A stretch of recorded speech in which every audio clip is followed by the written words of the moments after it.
2-3 case মারি গাইতো আছে ও জিনিসটা দেখে আসলে রসটা জানা যায় একজন মানুষ নিজে নিজে কিলা করতে হাত বান্ধিবা 100% মার্ডার হয়েছে। বিয়ানীবাজার পৌর এলাকার খাসারিপাড়ায় পেছনে হাত বাঁধা অবস্থায় নিজের বাড়ির ফ্যানের সাথে ঝুলন্ত অবস্থায় যুবকের মরদেহ উদ্ধার করেছে পুলিশ। নিহত যুবক সাদুকুল ইসলাম রূপক খাসারিপাড়া এলাকার আব্দুল মুক্তাদিরের ছেলে। রবিবার বিকেল আনুমানিক 3:30টার দিকে তার মরদেহ উদ্ধার করে পুলিশ। ব্যক্তিগত জীবনে রূপক বিবাহিত এবং তার এক সন্তান রয়েছে।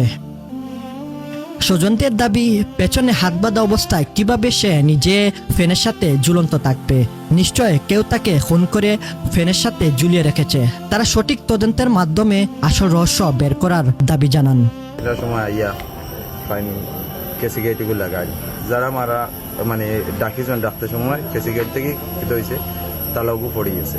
পড়া বাদে তো দেখুন তারে পরে দি বান্ধা আর তার তো ফাঁস লাগাই।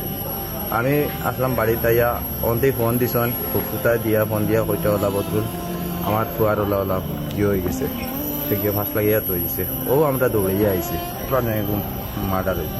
আমার উপর গরু বাইরের বিচার চাই আর কিছু চাই না।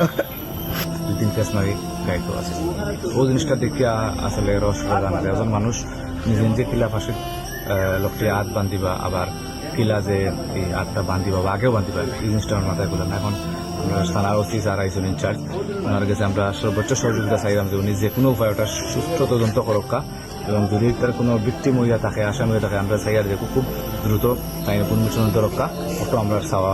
খবর পেয়ে বিয়ানীবাজার থানার অফিসার ইনচার্জ ওমর ফারুকের নেতৃত্বে একদল পুলিশ ঘটনাস্থলে গিয়ে মরদেহ উদ্ধার করে সুরতহাল প্রতিবেদন তৈরি করেছে। ওসি জানান, পেছনে 2 হাত বাঁধা অবস্থায় ঝুলন্ত মৃতদেহ উদ্ধার করা হয়েছে। ময়নাতদন্তের জন্য মরদেহ পাঠানো হবে। তদন্ত সাপেক্ষে বিস্তারিত জানাতে পারবো।